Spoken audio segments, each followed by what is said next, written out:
अस्सलाम वालेकुम dear viewers. आज हम आपके लिए लेके आ रहे हैं जी फार्मास्यूटिक्स का चैप्टर नंबर 6 का पार्ट 1 लेके आ रहे हैं जी डोजेज फॉर्म के हवाले से।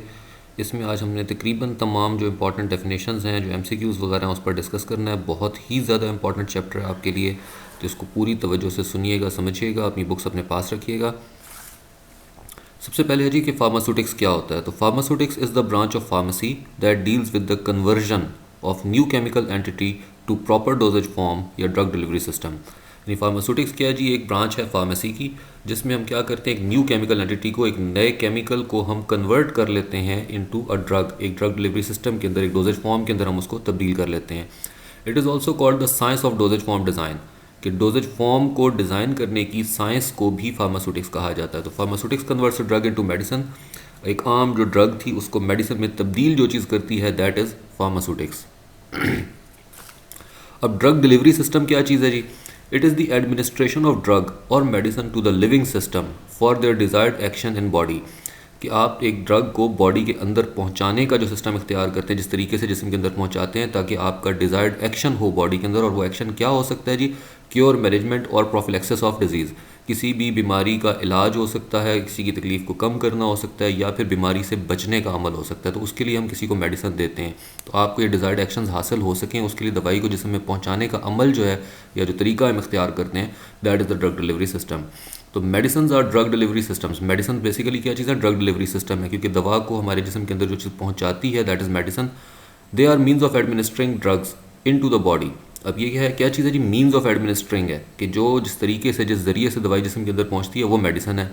इन a safe, efficient and convenient manner, कि आप इसको सेफ से यानी महफूज तरीके से, एफिशिएंट यानी बेहतर तरीके से, और आसान तरीके से जिस्म के अंदर दवा को पहुंचाने के लिए जो तरीका इख्तियार करते हैं, जो चीज़ बनाई जाती है, that is known as the medicine, उसको मेडिसिन कहा जाता है। अब डोजेज फॉर्म क्या चीज़ है जी? Dosage form is the physical form of a dose. एक फिजिकल फॉर्म है, एक ज़ाहरी हालत है किसी भी डोज ऑफ ड्रग की। Any pharmaceutical product which is ready for the use of patient is known as dosage form. तो डोजेज फॉर्म का क्वेश्चन कई मरतबा पूछा जाता है, प्रैक्टिकल के वाइवा में पूछा जाता है, वैसे पूछा जाता है। तो डोजेज फॉर्म क्या चीज़ है जी? एनी फार्मास्यूटिकल प्रोडक्ट, कोई भी फार्मास्यूटिकल प्रोडक्ट जो कि मरीज़ के इस्तेमाल करने के लिए तैयार हो, that is known as a dosage form, उसको हम डोजेज फॉर्म कहते हैं। Any pharmaceutical product which has defined shape and have prescribed amount of APIs, active pharmaceutical ingredients, is called a dosage form। तो कहते हैं कोई भी फार्मास्यूटिकल प्रोडक्ट जो फार्मेसी में तैयार की गई हो प्रोडक्ट, और जिसके अंदर API यानी एक्टिव फार्मास्यूटिकल इंग्रेडिएंट का एक जो शामिल हो, प्रेस्क्राइब्ड अमाउंट उसके अंदर शामिल हो, that is known as a dosage form, उसको हम डोजेज फॉर्म कहते हैं। अब डोजेज फॉर्म में मज़ीद इसकी डेफिनेशन में है कि जी dosage forms are pharmaceutical products. Pharmaceutical products होती हैं typically involving a mixture of active drug components and non drug components. अब यहाँ पे बात हो रही है कंपोनेंट्स ऑफ डोजेज फॉर्म की, कि डोजेज फॉर्म के कंपोनेंट्स क्या क्या हो सकते हैं। तो यहाँ पे हमारे पास आ रहा है जी कि इसके अंदर डोजेज फॉर्म किसके बराबर है जी? ड्रग के API या मेडिकमेंट शामिल होती है इसके अंदर, नॉन ड्रग यानी एडिटिव्स या एक्सिपिएंट्स इसके अंदर शामिल होते हैं। तो इन दोनों के मिलने से जो चीज़ बनती है, दैट इज़ डोजेज फॉर्म। यानी कि dosage form is equal to drug या API या मेडिकमेंट प्लस नॉन ड्रग या एडिटिव्स। जी, तो अब हमने बात करनी थी पार्ट्स ऑफ डोजेज फॉर्म, यानी जो एक हमने उसमें हिस्सा पढ़ा था कि एक हिस्सा उसका था ड्रग और दूसरा था नॉन ड्रग। अब ड्रग या एक्टिव इंग्रेडिएंट या API या मेडिकामेंट या मेडिसिनल एजेंट किस चीज़ को कहते हैं? तो this is a pharmacologically active ingredient in a medicine which has a pharmacological action. अब ये क्या चीज़ होती है जी? ड्रग ये एक फार्माकोलॉजिकली एक्टिव इंग्रेडिएंट होता है। फार्माकोलॉजिकली एक्टिव इंग्रेडिएंट का मतलब क्या होता है? जो बॉडी के नॉर्मल फंक्शन में चेंज लाने की सलाहियत रखता हो, ऐसी चीज़ को हम कहते हैं कि वो फार्माकोलॉजिकली एक्टिव इंग्रेडिएंट होता है, या API भी इसको कहा जाता है, या ड्रग भी कहा जाता है, जो बॉडी के नॉर्मल फंक्शन में कोई चेंज लेके आ सकता है। अब एडिटिव्स या एक्सिपिएंट्स जो कि अदर चीज़ें होंगी ड्रग के, अदर देन ड्रग जो भी चीज़ दवाई को बनाने में इस्तेमाल होगी, दैट इज़ एडिटिव या एक्सिपिएंट्स। तो additives are the substances other than the active medicament. जो एक्टिव मेडिकमेंट थी उसके अलावा जो भी चीज़ होगी फॉर्मुलेशन में जो यूज़ हम करेंगे, डोजेज फॉर्म को बनाने के लिए इस्तेमाल होगी ड्रग के अलावा, वो सारी चीज़ें एडिटिव या एक्सिपिएंट कहलाएंगी। Which don't have any pharmacological action, जिनका किसी किस्म का फार्माकोलॉजिकल एक्शन नहीं होगा, यानी बॉडी के नॉर्मल फंक्शन को चेंज करने की सलाहियत नहीं रखती होंगी। They are use for many purposes. अब इनके इस्तेमाल के मकासद क्या हो सकते हैं जी? To give a particular shape to the formulation, formulation को कोई एक मखसूस शक्ल देना कि आप सिरप बनाना चाह रहे हैं, टैबलेट बनाना चाह रहे हैं, पेस्ट बनाना चाह रहे हैं, जेल बनाना चाह रहे हैं, क्या तैयार करना चाह रहे हैं, सस्पेंशन बनाना चाह रहे हैं, तो जो आप उसको एक मखसूस शक्ल देना चाहते हैं उसके लिए आपको डालने पड़ सकते हैं, एक्सिपिएंट्स ऐड करने पड़ सकते हैं उसमें।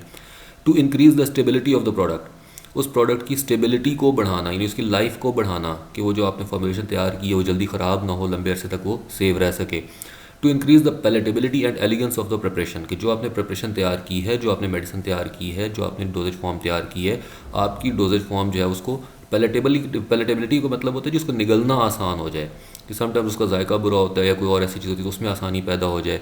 उसके बाद उसकी एलिगेंस यानी उसकी जो लुक थी उसको इम्प्रूव करना, उसको अट्रैक्टिव बनाना, तो उसके लिए भी उसमें हम एडिटिव्स ऐड कर सकते हैं। अब एडिटिव्स या एक्सिपिएंट्स में क्या क्या चीज़ें हो सकती हैं जी? एडिटिव्स में इंक्लूड, इसमें शामिल हो सकते हैं जी सरफेक्टेंट्स हो सकते हैं, डाइल्यूएंट्स हो सकते हैं, वेहिकल्स हो सकते हैं, बेसेस हो सकती हैं, स्टेबलाइजर्स हो सकते हैं, प्रिजर्वेटिव्स हो सकते हैं, कलरिंग एजेंट्स हो सकते हैं, फ्लेवरिंग एजेंट्स हो सकते हैं, स्वीटनिंग एजेंट्स हो सकते हैं। अब ये तमाम चीज़ें हमने यहाँ पे तीन की इंडिविजुअली हम हर एक की डिटेल्स जो उसको साथ साथ देखते हैं। तो व्हीकल क्या चीज़ होती है जी? It may be described as a medium, ये एक मीडियम होता है in which the ingredients of a formulation are dissolved, suspended और डिस्पर्स्ड, कि ये एक ऐसा मीडियम होगा, एक ऐसा मादा होगा, एक ऐसी चीज़ होगी जिसके अंदर जो आपने फॉर्मुलेशन यानी जो मेडिसिन तैयार की थी उसके अज्जा को आप हल कर देंगे, सस्पेंड कर देंगे, या जिसके ज़रिए से ये फैलाए जाएंगे। The vehicle is a general word, may be use for liquids, semi solids और सॉलिड्स, इवन गैसेस। व्हीकल जो एक जनरल वर्ड है जिसको हम यूज़ कर सकते हैं लिक्विड के लिए भी, सॉलिड के लिए भी, सेमी सॉलिड के लिए भी, यहाँ तक कि गैसेस के लिए भी आप इस वर्ड को यूज़ कर सकते हैं। अब व्हीकल्स की आगे दो टाइप्स हैं। एक तो इसकी टाइप में आ रहा है कि व्हीकल जिस ये वर्ड हम यूज़ करते हैं जी नॉर्मली लिक्विड और गैस के लिए, लेकिन जब सॉलिड या सेमी सॉलिड की बात आती है तो व्हीकल को हम कहते हैं बेस। ठीक है जी। अब व्हीकल का वर्ड है जी व्हेन अ लिक्विड और gas is used to dissolve और suspend the medicament it is known as vehicle. जब हम व्हीकल की को इस्तेमाल करते हैं, किसी भी लिक्विड को या गैस को एज अ व्हीकल यूज़ करते हैं तो उसको हम सिर्फ व्हीकल ही कहते हैं। इसमें वाटर हो सकता है, एरोमेटिक वाटर्स हो सकते हैं, इसके बाद वाटर फॉर इंजेक्शन हो सकता है, ग्लाइसरीन हो सकता है, प्रोपाइलिन ग्लाइकोल हो सकता है, ऑयल्स हो सकते हैं। तो इनको हम सबको क्या कहेंगे? ये सब के सब व्हीकल्स हैं। अब बेस क्या चीज़ है जी? बेस को हम कह सकते हैं कि बेस इज़ अ पार्ट या type of a vehicle, vehicle की ही टाइप है जब हम यूज़ करेंगे सेमी सॉलिड या सॉलिड को। तो व्हेन अ सेमी सॉलिड और solid is used as vehicle it is known as base. जब सेमी सॉलिड या सॉलिड को इस्तेमाल करेंगे तो वो बेस कहलाएगा। In which the drug is incorporated either to increase the bulk और to give a particular shape to the formulation. अब मकसद भी साथ ही उसने बता दिया है कि इनकॉर्पोरेटेड किसको डाला जाएगा, शामिल किया जाएगा, either to increase the bulk के उसके साइज़ को बढ़ाने के लिए, और to give a particular shape to the formulation, या फिर फॉर्मुलेशन को मखसूस शक्ल देने के लिए। Generally these are use for the preparation of ointments and suppositories. आमतौर पर इसको ऑइंटमेंट्स बनाने के लिए, स्पोस्ट्रीज को तैयार करने के लिए इस्तेमाल किया जाता है। कॉमनली यूज ऑइंटमेंट्स जो ऑइंटमेंट के लिए बेसिस इस्तेमाल की जाती हैं वो कौन सी होंगी जी? सॉफ्ट पैराफिन है, लिक्विड पैराफिन है, वूल फैट है, बी वैक्स है, ये चीज़ें इस्तेमाल की जाती हैं कॉमन ऑइंटमेंट्स को तैयार करने के लिए। सपोस्ट्री के लिए बेस क्या हो सकती है? थियोब्रोमा ऑयल हो सकता है जिसको कोकोआ बटर भी कहा जाता है, ग्लाइसरोजेलेटिन हो सकता है, या पॉलीइथाइलिन ग्लाइकोल्स हो सकते हैं। डाइल्यूएंट्स क्या चीज़ होती हैं जी? इसके नाम से ज़ाहिर है जो किसी चीज़ को डाइल्यूट करने के लिए, उसकी पोटेंसी को कम करने के लिए, उसको पतला करने के लिए इस्तेमाल की जाती हैं। तो diluents are in the inert substances which are specially added to. अब ये क्या होते हैं? इनर्ट सब्सटेंस होते हैं। इनर्ट मतलब जो किसी भी चीज़ के साथ कोई रिएक्शन नहीं करते। ठीक है, किसी भी किस्म का केमिकल रिएक्शन किसी भी चीज़ के साथ, जो भी आपकी फॉर्मुलेशन थी उसमें किसी चीज़ के साथ भी केमिकल रिएक्शन नहीं करेंगे। और ये भी क्या होंगे? ये एडिटिव्स हैं, एक्सिपिएंट्स का एक हिस्सा है, एक्सिपिएंट्स की एक टाइप है। क्यों डाले जाएंगे जी? Increase the bulk of a drug, एक ड्रग के साइज़ को बढ़ाने के लिए। डिक्रीज द कॉन्सेंट्रेशन, उसकी ताकत या पोटेंसी को कम करने के लिए। Conversion into proper dosage form, किसी भी चीज़ को प्रॉपर डोजेज फॉर्म में लाने के लिए। In potent drug diluents are incorporated to increase the bulk so that they can be weighed easily. अब जो पोटेंट ड्रग्स होती हैं उसके अंदर हम लोग क्या करते हैं? मिसाल के तौर पर हम कहते हैं कि ये 0.5 mg की टैबलेट है, 0.5 mg। ठीक है, अब इतनी छोटी टैबलेट बनेगी उसको बल्क देने के लिए, उसको साइज़ देने के लिए कि उसका वेट सही हो सके, उसकी एक्यूरेटली उसको हम मेजर कर सकें, उसको हम देख सकें, डील कर सकें। उसके लिए हम क्या करते हैं? उसका बल्क बढ़ा देते हैं, उसका साइज़ बढ़ा देते हैं। उसके लिए उसमें क्या होता है? उसमें हम लोग डाइल्यूएंट्स ऐड करते हैं। डाइल्यूएंट्स में क्या जी? The liquids which are used as vehicle may be specifically used as diluents but for oral preparations water is the most suitable diluent. कहते हैं कि लिक्विड्स हम इस्तेमाल करते हैं जो जिनको इस्तेमाल किया जाता है बतौर व्हीकल, उन्हीं लिक्विड्स को हम लोग ख़ास तौर पर डाइल्यूएंट के तौर पर भी इस्तेमाल कर सकते हैं। लेकिन अगर आपने ओरल प्रिपरेशंस तैयार करनी थी, मुंह के रास्ते देने वाली दवाएं तैयार करनी थी, उसके लिए वाटर सबसे ज़्यादा सूटेबल डाइल्यूएंट होता है। अब सॉलिड डाइल्यूएंट्स जो है उसमें क्या चीज़ हो सकती है जी? काउलिन है, लैक्टोज है, स्टार्च है, सॉर्बिटोल है, पाउडर्ड सेलुलोज है। तो ये सारी की सारी चीज़ें जो इनको हम इस्तेमाल कर सकते हैं एज अ डाइल्यूएंट के तौर पर भी इस्तेमाल किया जा सकता है। इन चीज़ों का और भी मकसद हो सकते हैं, जैसे सॉर्बिटोल है, ये चीज़ों को स्वीटनर के तौर पर भी यूज़ किया जा सकता है। लैक्टोज को मिल्क शुगर कहा जाता है, काउलिन जो है दैट्स अ मिनरल। तो इस तरह की मुख्तलिफ चीज़ें हम इस्तेमाल कर सकते हैं। बाइंडर्स, अब इसके नाम से ही जाहिर है कि ये चीज़ों को बाइंड करता है, जोड़ता है। तो कहते हैं substances use to cause adhesion of powder particles in formulation of tablets और ग्रेन्यूलेशंस। जब हमने ग्रेन्यूलेशंस तैयार करनी है, किसी चीज़ के दाने बनाने हैं, या हमने किसी चीज़ की टैबलेट्स तैयार करनी है और वो चीज़ पाउडर फॉर्म में थी, तो पाउडर को आपस में जोड़ने के लिए जो सब्सटेंसेस इस्तेमाल होंगे, these would be called as binders. उसको बाइंडर्स कहेंगे। For example acacia, sodium carboxy methyl cellulose हो सकता है, जेलाटिन हो सकता है, लिक्विड ग्लूकोज हो सकता है। इनको इस्तेमाल किया जाता है जी पाउडर्स को आपस में जोड़ने के लिए। Next is tablet disintegrants. अब टैबलेट डिसइंटीग्रेंट्स का क्या काम होता है जी? कि these promote tablet breakup into smaller particles after administration. कि एक टैबलेट थी, आपने बाइंडर लगा दिया, उसको जोड़ दिया, उस टैबलेट ने को जब खा लिया मरीज़ ने, इस्तेमाल किया, तो उसके बाद उसको जाकर डिज़ोल्व भी होना चाहिए, टूटना भी चाहिए। तो ऐसे केमिकल जो उस टैबलेट को टूटने में हेल्प करते हैं कि बॉडी के अंदर जाने के बाद वो अपने अज्जा में तब्दील हो जाए, वो कहलाते हैं जी डिसइंटीग्रेंट्स। इसमें क्या हो सकता है जी? स्टार्च हो सकता है, माइक्रोक्रिस्टलाइन सेलुलोज हो सकता है, कार्बोक्सी मिथाइल सेलुलोज हो सकता है, सोडियम एल्जिनेट है और एल्जिनिक एसिड है। तो ये केमिकल्स इस्तेमाल किए जाते हैं एज टैबलेट डिसइंटीग्रेंट्स। इसमें से काफ़ी सारे ऑब्जेक्टिव्स आपसे पूछे जाते हैं, तो इसको ध्यान से याद कीजिएगा। नेक्स्ट इज लुब्रिकेंट्स और एंटी एडहेरेंट्स। लुब्रिकेंट्स और एंटी एडहेरेंट्स, अब पहले वर्ड आ रहा था एडहेशन का, ठीक है, एडहेसिव थे, चिपकाने वाले थे। एंटी एडहेरेंट्स हैं या लुब्रिकेंट्स हैं।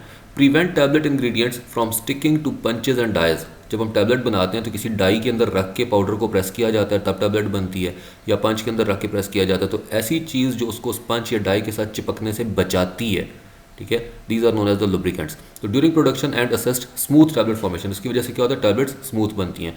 तो मैग्नीशियम स्टीरेट या टैल्क जो है इसके लिए इस्तेमाल किया जाता है।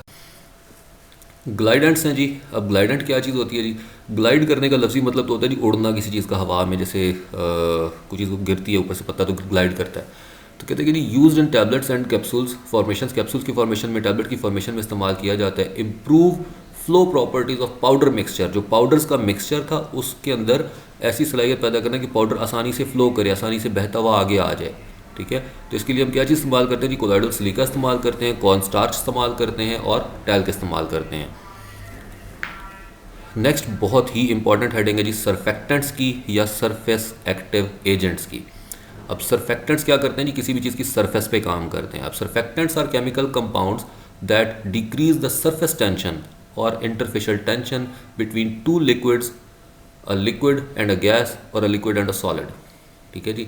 कि कोई भी दो जो डिफरेंट फेजेस थे या कोई भी ऐसी दो चीज़ें जो आपस में मिक्स नहीं हो सकती थीं, उनकी सतह के ऊपर या इंटरफेस के ऊपर जो चीज़ काम करती है उनको मिक्सेबल बनाने के लिए, that is known as a surfactant.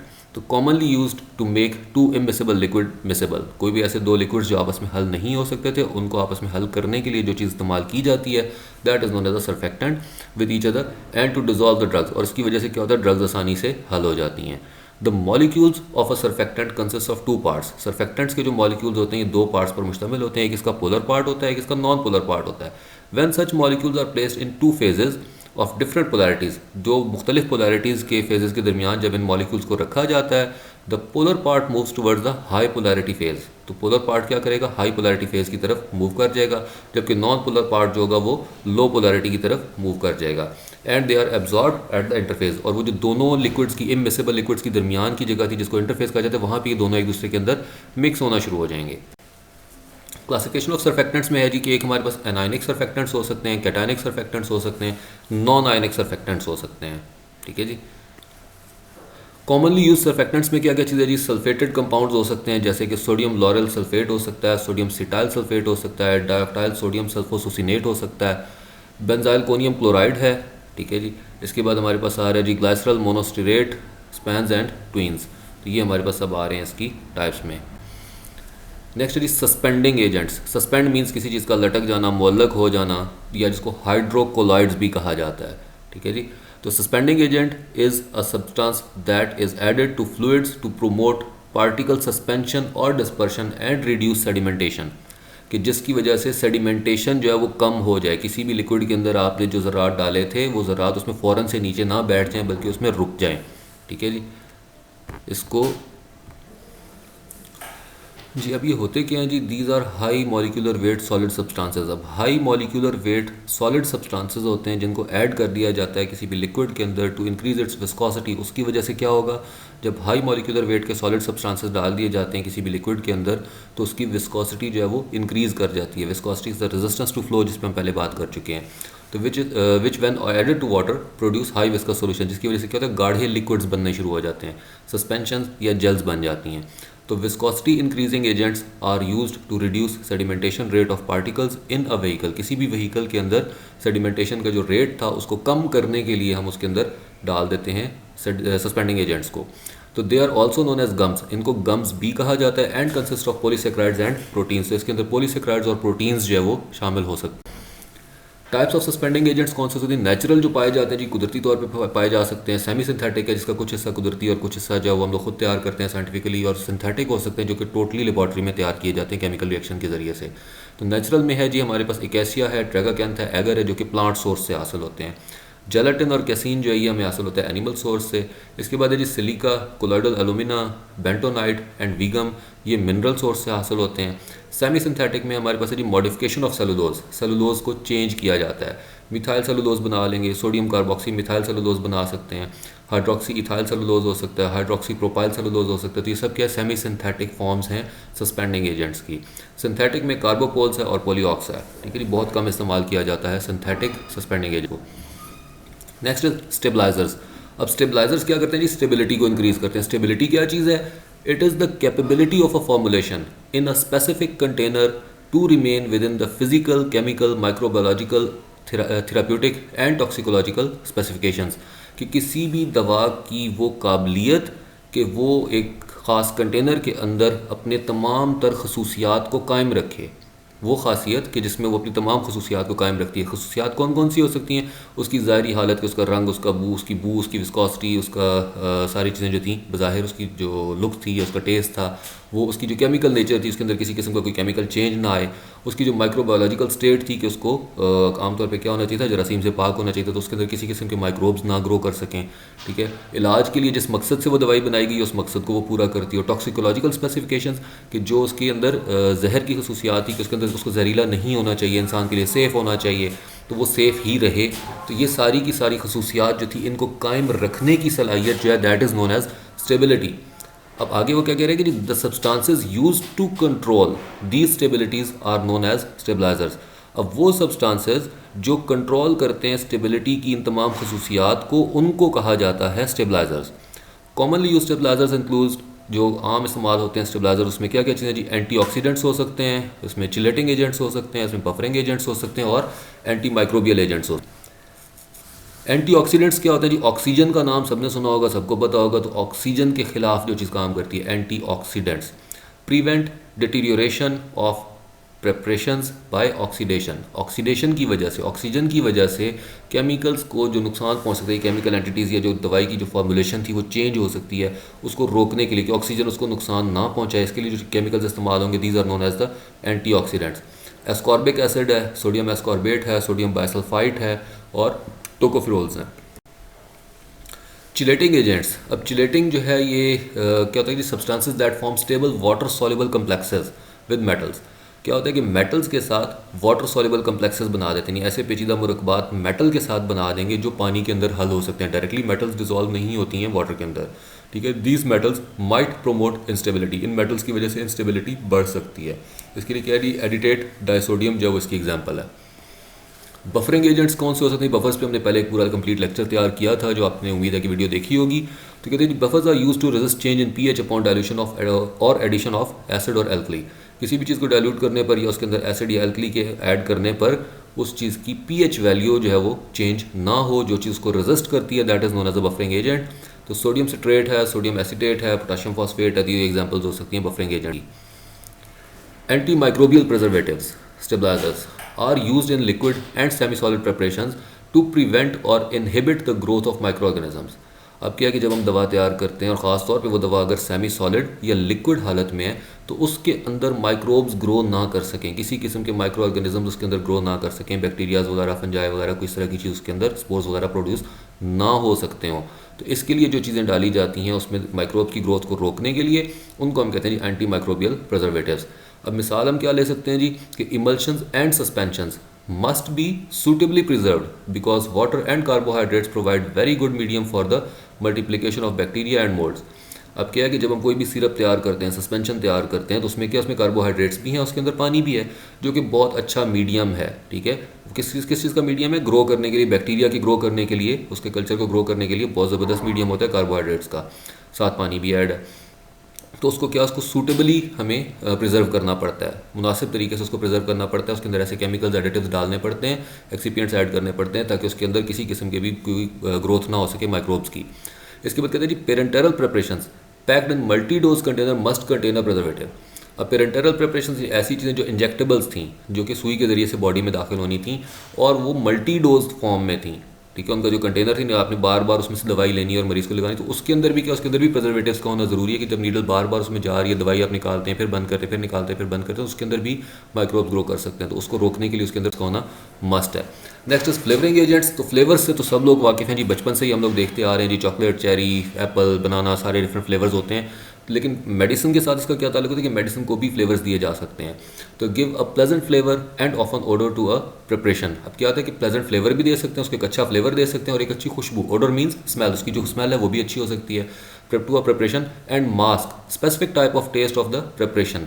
कहते हैं कि जी वो क्या करता है कि उसके जो एक मखसूस दवा का जायका होता है, उस जायके को छुपाने में मदद देता है, उसको मास्क कर देता है। जैसे मास्क होता है चेहरे के ऊपर चढ़ा लेते हैं, तो कहते हैं कि उसको छुपाने में ये मदद देता है। दस मेक देम मोर पैलेटेबल, जिसकी वजह से उसको निकलना ज़्यादा आसान हो सकता है। तो हमारे पास cherry, chocolate, banana, pineapple, peppermint, menthol, vanilla, rose, orange, lemon, different types हैं फ्लेवर्स की। Sweetening agents use to improve या impart sweetness to a preparation. अब क्या होता है कि ये क्या करते हैं, इम्पार्ट करते हैं। क्या इम्पार्ट करते हैं जी? ये स्वीटनेस इम्पार्ट करेंगे किसी भी प्रिपरेशन को मीठा बनाने के लिए, उसके जायके को बेहतर बनाने के लिए इसको हम इस्तेमाल कर सकते हैं। And mask the objectionable taste of the drug. किसी भी ड्रग का ऐसा टेस्ट जिस पे ऑब्जेक्शन हो सकता है, जिस पे मरीज़ को एतराज़ हो सकता है कि बहुत ज़्यादा कड़वी है या बहुत ज़्यादा बुरा जायका है, तो बदजायका दवाओं को के जायके को छुपाने के लिए उसमें हम लोग स्वीटनिंग एजेंट्स जो है उनको हम डाल सकते हैं। सुक्रोज मोस्ट वाइडली यूज है, सबसे कॉमन यूज़ होती है। इसके बाद लैक्टोज, जिसको मिल्क शुगर भी कहा जाता है, मैनीटोल है, हनी है, एस्पार्टेट, असॉर्बिटोल है, ग्लासरीन है। तो इनको हम इस्तेमाल कर सकते हैं स्वीटनिंग एजेंट्स को किसी भी डोजेज फॉर्म को स्वीट बनाने के लिए। कलरिंग एजेंट्स जो हैं substances use to impart colour to liquid and solid preparation. अब दवाई का अपना एक मखसूस रंग होता है जो कि उसको कायम रखना चाहिए, और दवाई का रंग अगर बदल जाता है तो भी दैट मीन्स कि उसकी जो केमिकल नेचर थी वो चेंज हो चुकी है और वो दवाई एक्सपायर हो चुकी है। तो कलर की बहुत ज़्यादा इंपॉर्टेंस होती है फार्मास्यूटिक्स में। तो कहते हैं कि substances use to impart colour to liquid and solid preparation. किसी भी लिक्विड या सॉलिड प्रिपरेशन को कलर देने के लिए जो चीज़ इस्तेमाल होती है उसको हम कलरिंग एजेंट कहते हैं। कि इसमें कैरामल हो सकता है, फेरिक ऑक्साइड हो सकता है, क्लोरोफिल हो सकता है, कैरोटिनाइड्स हो सकते हैं, या फिर FD&C कलर्स हो सकते हैं जी। Federal Food Drug and Cosmetic Act से जो डील करते हैं, जिसको अप्रूव्ड होंगे इनसे, ठीक है, FD&C से, वो कलर्स हम इस्तेमाल कर सकते हैं। तो types and classification of dosages forms will be discussed in our next video. हमारी नेक्स्ट वीडियो में हम लोग इंशाल्लाह डिस्कस करेंगे जी 6.2 में क्लासिफिकेशन और टाइप्स क्या क्या हो सकती हैं जी डोजेज फॉर्म की, जैसे कि लिक्विड है, सॉलिड है, सेमी सॉलिड है, तो उनके ऊपर हम बारी बारी बात करेंगे सबके ऊपर। तो please subscribe our channel and hit the bell icon to get notified. Thanks for watching. Team AHS forces academy Jorabad, district Khushab, Punjab, Pakistan, बहुत शुक्रिया आपका।